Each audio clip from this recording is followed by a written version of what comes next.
right, we're gonna wrap it up here today. Thank you to everybody. We have one more panelist coming today, Ronit Larone from the NFL, who is stuck in LA traffic right now. But she is definitely on her way. So it's interesting as we sit here today and talk about the social impact of major sports events in Los Angeles, because you look around today, I mean, we had 500 plus people here today, and it is because 35 years ago we had a major sports event in Los Angeles. And so it is, I mean, this is a testimony to what major sports events can do in Los Angeles. The other point I wanted to make is earlier today when you guys were talking, or when Dr. Ross's panel was up here, he asked a really interesting question: is what do we want Los Angeles to look like in 10 years, in 2028, when the Olympics are here? And I really want us to focus shorter term, because as our panel will talk about, we have a whole lot of things going on in Los Angeles over the next 10 years, let alone what's going to happen in 2028. So I mean, we have a huge opportunity in Southern California. With me is Michael Yamaki, who is the general chairman of Riviera Country Club. Michael has served on a whole host of boards, both at the state level, the Los Angeles County level, as well as the state of California, as well as the state of Hawaii. So Michael is very involved in sports, in politics, in philanthropy, and he's going to tell you a story about what we were able to do through the LA Sports and Entertainment Commission, that is represented by Kathy Schlossman, who's the president and CEO of the LA Sports and Entertainment Commission.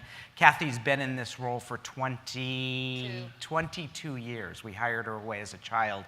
And in Kathy's role, her job is to bring major sports and entertainment events to Los Angeles. And so she is constantly out there pitching, not just for major sports and entertainment events to come to Los Angeles, but she's out there pitching as to why people in Southern California should support these major sports and entertainment events. And it's not just about having a football game or a basketball game or a hockey game in Los Angeles. There's a much, much bigger agenda. So Kathy, maybe you can start off by talking a little bit about what's on the agenda for the next 10 years. Yeah, I think it's really interesting. I don't think people realize how much we have coming in terms of major events. So let me just outline for you what we're calling the decade of opportunity that we're going to be starting on in the 20s. So next year in 2020, we'll be hosting the MLB All-Star Game in July.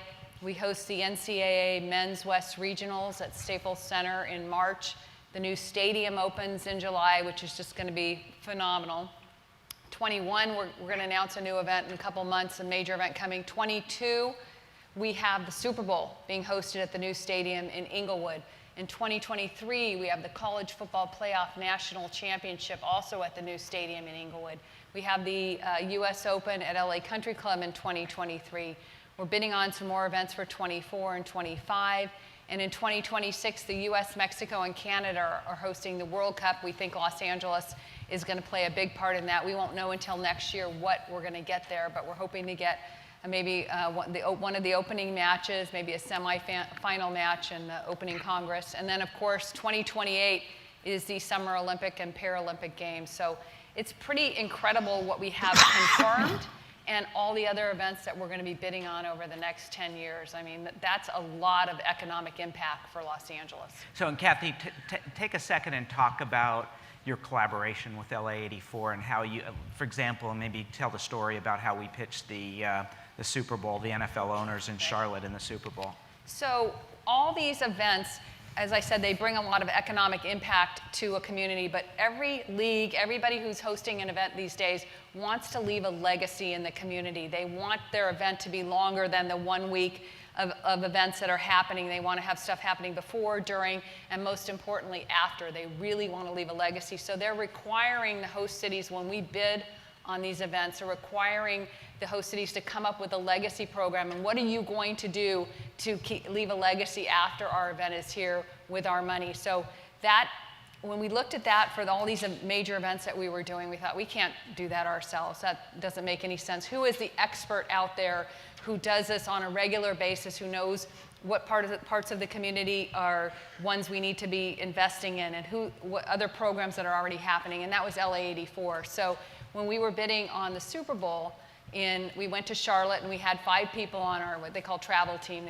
They limit you on how many people you can bring, and they only let you have 2 speakers. So we had our host committee chair, Casey Wasserman, talk about the bid, but the most important part of our 2-person presentation was what was going to be done in the community and the legacy program. And the perfect person to do that was Renata Simrel, talking about what LA84 has done, because this LA84 is the best example of success of what a major event can do and leave behind in a community. And so Renata talked a lot about, you know, the fact that football has been gone from the community in 20 years and what programs were happening in Los Angeles to keep that dream alive, and the NFL owners loved it. Yeah, and it's a different model for every event, but the 1984 Olympics serves as a really, really good example.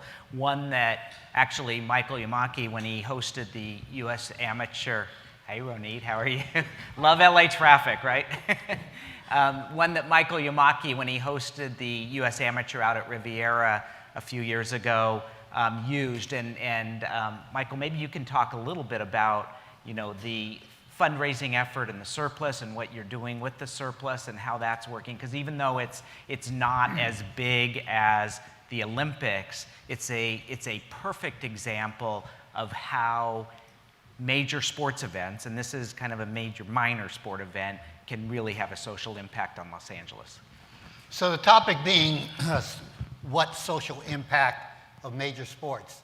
One of the interesting things, and most of you probably would not realize this, but no one in sports gives more to charity giving than the sport of golf. Just in our event alone, the LA Open, we've given over $62 million to charity. And that's just for our event. In addition, at Riviera, we host approximately 10 charity events a year.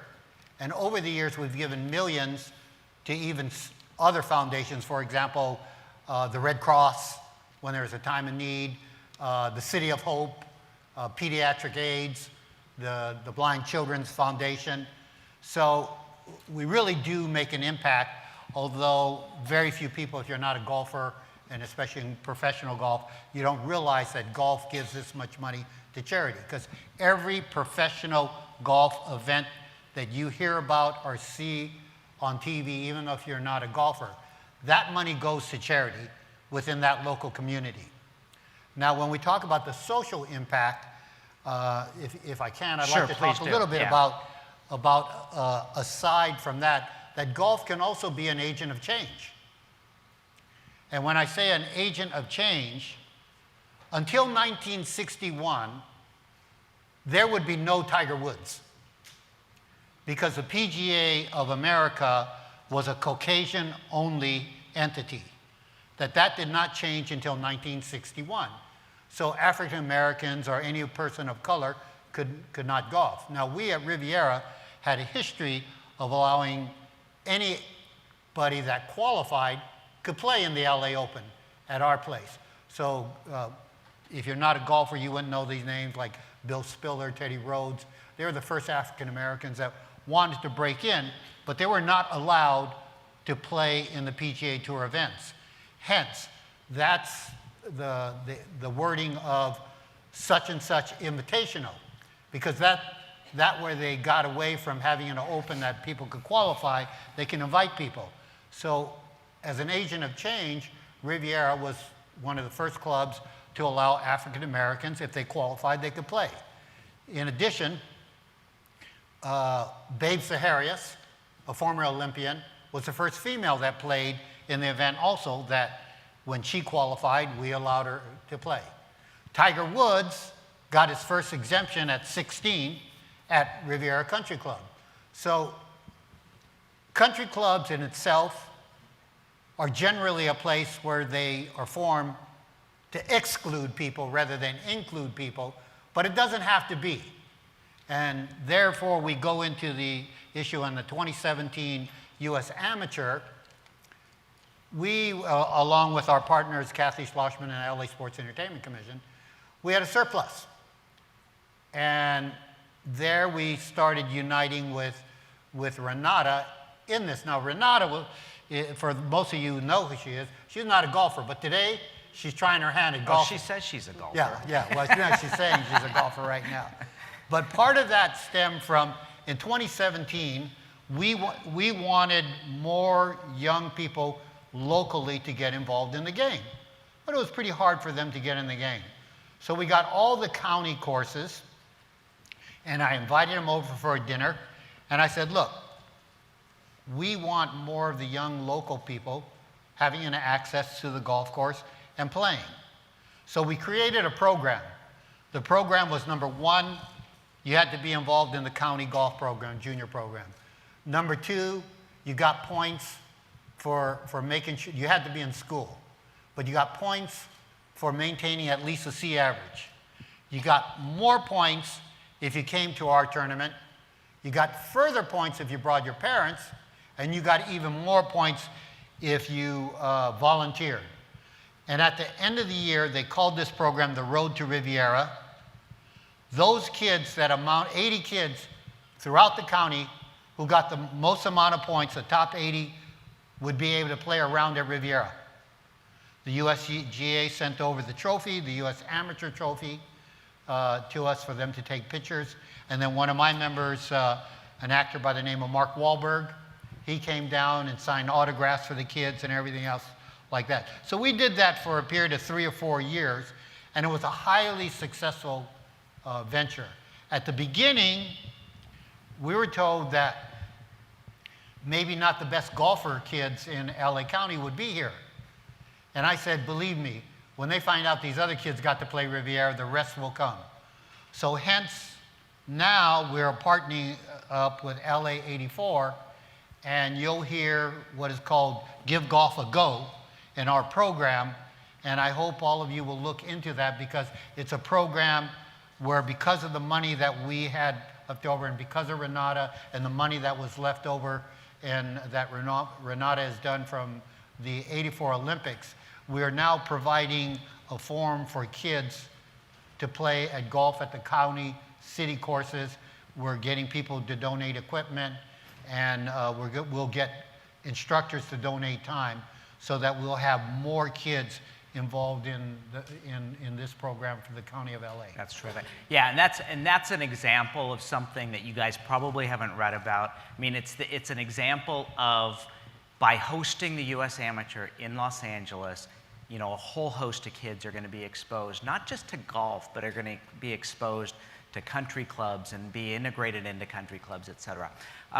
Ronit Lerone, just welcome. Thank you. Ronit is the Vice President of Marketing and Integration for the National Football League, and she is working on a bunch of exciting stuff. And I have to tell you, Ronit, I mean, as we look at, you know, Los Angeles over the last 25 years, Yep. I mean, there was a lot of discussion when the Rams and the Raiders left Los Angeles and us trying to build a stadium. And, you know, I've heard, if I heard once, I heard a million times, why does Los Angeles need professional football? I mean, and because people were talking about the game. They weren't talking about the social impact or the importance of a professional football team to the community. So now you look at, not only, you know, fast forward to a few years ago, not only do we have one National Football League team, we have two. We have the Chargers and the Rams, who are unbelievably integrated in the community, but because of the work of people like Ronit in the NFL, they have brought the power and the force of the NFL to do social good in Los Angeles. So maybe you can just, I mean, you've had a crazy, crazy schedule the last week, because you've kicked off the 100th anniversary of Right. the NFL, the 100th season of the NFL. Maybe you can just talk a little bit about what the NFL is doing, separate and apart from what the Chargers and the Rams are Right. doing in this community. So. Yeah, certainly. So about 2 years ago, we started the plan for what NFL 100 was going to be. That's this season, which is our 100th anniversary season. And as we were building out, what is that foundation going to look like? What are our core objectives going to be? Of course, as the NFL, center to it all was community and giving back to community and looking towards the future as well. So along those lines, we created something called Huddle for 100. I don't know if you all have heard about that, but it's a nationwide volunteer effort challenging us all, really inspiring fans, players, teams, everyone, to donate 100 minutes of our time to any cause we choose in our communities, whatever it may be, with a goal of 1 million people donating 100 minutes of their time, so that by Super Bowl 54 in Miami, we reach, all of us together, 100 million minutes of donated minutes, right, of donated time. Going into last week, I checked the numbers before even the kickoff game last Thursday, and this only started around draft, but we've already reached 20 million donated minutes of community service, and it's fantastic. The clubs are competing with each other, actually, and the Dolphins are killing it, but they're in the lead. How are the Rams and the Chargers doing? They're doing very well, but it speaks to why it's so important to have NFL teams. I mean, it's always been football and community throughout time. But so that's what the overall Huddle for 100 is, but we're also setting up national huddles. And I think that's where what I'm here to talk about plays in so well to what we're saying, what our opportunities are when we have the ability to host these high-profile events and such. And when I first started talking to Renata and you on the phone the other day about this, the question was interesting. It's like, well, what are you doing around Super Bowl? Right. And I said, well, okay, you know, back in the day, maybe it was just about Super Bowl, but we have taken every event of the year. I mean, there's no off season. There's like this little week in July we can rest, but not even. But we've taken draft, Hall of Fame, kickoff, and we've built out huge events around it. And part of the opportunity that comes along with that is we created huddles, national huddles in each one of these cities, and looked at what does that specific community need the most, right? What is the most underserved here? And created national huddles inviting the communities to come out, the players to come, like all the prospects in Nashville came. It was a really cool event. And just creating this huge national awareness around it. And also I would say underlying the 100th is fun. That's one thing we could take ourselves very seriously, but really just to have fun with it. And in celebrating our history, also the fun will permeate everything. And so even these events as well are fun and galvanizing, and people want to give their minutes, and it's really been fantastic. That's great. Yeah, so when Dr. Ross was talking earlier today about what do we want Los Angeles to look like and be in 2028, I guess my question to all of us should be, what do we want Los Angeles to look like in 2020 when the Major League Baseball All-Star Game is here, in 2022 when the Super Bowl is here? I mean, when people come to Los Angeles, what do we want that to look like, and what do we want the legacy of these events to be? So, Kathy, maybe you can talk for a second about what it takes to bring an event like this to Southern California and how you're pitching that because it really is, a huge effort to bring these major sports and entertainment events to Southern California. And I think you saw, the reason Los Angeles ended up with the 2028 Olympics is because the people in Boston said, we don't want it. And we're sitting here like, we would love to have this, but it's a lot of heavy lifting, and you're doing a lot of the heavy lifting on the events other than the Olympics that, has kind of got its own organizing committee. So maybe you could just talk a little bit about what it takes to bring and what you see as the benefits and what you're pitching as the benefits. Yeah, so just real quickly, it takes a village, as they all say. There's so many people partnering together on all these major events to bring them because they're very expensive to host. And so it's just really, it's raising the money, but also making sure these events have a good experience, because we want this business to come to Los Angeles because it's good for our business and the community. But if someone comes to Los Angeles and doesn't have a good experience, we have a lot of resources here, but if they can't figure out their way around and how to get things done, they're not coming back. And we don't want that. We don't want to put that message out there. So we try and make the experience of the leagues, like MLB All-Star coming next year, the NFL in 2022, and all the rest of the events, make sure that they know that they're important to us. We realize the impact that they're bringing, that we're going to plug them into all these great resources that we have in the city. But I think for us, too, so it's very expensive to bring these events here, so we have to fundraise for that. But I think the biggest message that we want to get out is the impact that they make in the community and socially and for the kids and people that wouldn't have an opportunity to participate and experience all the different aspects of Super Bowl if Super Bowl wasn't here. And I think what's really nice too about not to keep going back to golf, on the 2017 U.S. Amateur, is what's really important is Michael has set an example for what he did with creating a surplus out of that and investing it back in the community as a partnership with LA84. And actually this Golf for All program that LA84 has created is going to run up into the 2028 Olympics, when Riviera is the host golf course for golf in the Olympics in 2028, which is kind of a cool thing over the next 9 years.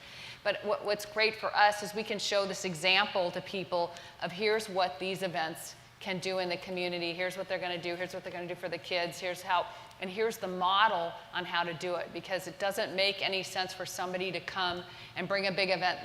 They're coming into the community, they're doing a big event. For them to try and figure out the best way to invest money in the community on their own is not a sustainable model. And LA84 has created a sustainable model. They've been doing it very successfully, and they are showing everybody how to do it in the future. So it's really it's been an unbelievable partnership for us. And of the events that we've won, what do you estimate the economic impact to Southern California to be, roughly? Depends on how you measure it. Just roughly. Honestly, it depends. I'm not going to quote a number. So it's a really big number. The reason I raise that is because it's a very big number in terms of the economic impact to Los Angeles. But in addition to working with LA84, Kathy's been working with the Los Angeles Business Council, and she's been working with the Los Angeles Business Council to ensure that the economic impact of these major events coming to Los Angeles not only benefit the big companies in Los Angeles, but somehow the minority female business enterprises in Southern California have access to the opportunity that's created by. So there's a whole study going on now as a result of the work that Kathy's doing, and that, you know, as a result of the work Casey did in bringing the Olympics here. There's this whole study going on now about how do we strengthen our small businesses? How do we strengthen our minority-owned businesses? How do we strengthen our female-owned businesses? Because right now, if you tried to access government contracts, either whether it's at the airport, et cetera, it's a quagmire that most small businesses just cannot, you know, navigate through. So that's another example of a social benefit to Southern California by having these major events come. Ronit, let's just go back to you for a second. So what other major initiatives? You have Play 60 that you're working on as well? Sure, yeah, sure. So, you know, each year we have our league initiatives, and what we've done is we have Crucial Catch, Salute to Service, and Play 60. Right. And the Huddle for 100 that I was just talking about is an overarching umbrella over all of them, which is really cool, so that in each community there's going to be something done around with those initiatives. But Play 60 is our campaign. It's youth and wellness for kids. What's so great about it is it started out as an anti-obesity campaign many years ago, right? But it quickly turned into something that was way, I guess we would say, broader, or, you know, really starting to see the transformational effects that it has on kids and their success in school and all of that. So what we've done with Play 60, we've really, at all of these events, we have events all across the country. Our clubs have these events. The Rams and the Chargers host these events. And it's so great because it brings the players out. And the players come out, and the kids come out, and the kids get to just play and have fun and be inspired. But it's a big part of what we do. We do these events all year long. It's pretty terrific. That's great. So we have about a minute left. Michael, I just want to finish with you. I mean, you touched on a really broad topic of kind of breaking barriers or kind of integration that we can accomplish through sport. I mean, I remember when I was working for the Dodgers, I mean, we owned 2 golf courses in Vero Beach. We owned an 18-hole golf course and a 9-hole golf course. The reason we owned golf courses is because when we went to spring training, our players could not play, our African-American players could not play on the public courses. So Walter O'Malley said, screw that, none of our players are playing on public courses, we're going to build our own courses and let all of the players play on our course. But that was, 40, 50 years ago. I mean, today we still have the issue of trying to break the barriers and how you're using golf and sport to break those barriers, and kind of how you're working on it, how maybe you can help guide the people that are working on the U.S. Open in 2023, et cetera, in terms of that effort. I mean, Riviera is really leading the way on that. Well, I think that's the issue. Someone's got to lead the way, and we're lucky enough that we're able to do it. I just want to introduce you. Megan Watanabe's there. Yay. Her father is the one. Megan, stand up. Hey. Stand up, Megan. Her father's the one that allows us to do this for the city and the county of LA. So we should give her a great big hand, because as a woman, she's the president of Riviera now. Yeah. So we're breaking barriers all the time. Yeah. So, well, thank you all very much. I think as Kathy outlined, I mean, we have a huge, I always like to look forward and not look back too much. I mean, it always helps to educate by looking back a little bit. So, and we can talk about the '84 Olympics, and we can talk about, the great legacy that the LA84 Foundation has as a result of the '84 Olympics. But we have a huge opportunity in Southern California to create the next legacy. And it's not just an endowment with lots of money that we can fund programs. It really is some of the social changes and partnerships and collaboration with the NFL, with the NBA, with Major League Soccer, and all of the sports leagues, all of the governing bodies, and having the entire business community together. This can really be a transformative time in Southern California over the next 10 years. So we appreciate everything you guys are doing in your own way, and I think we were just trying to give some illustrations of what's happening on the broader level. So thank you very much. Thanks, Mike.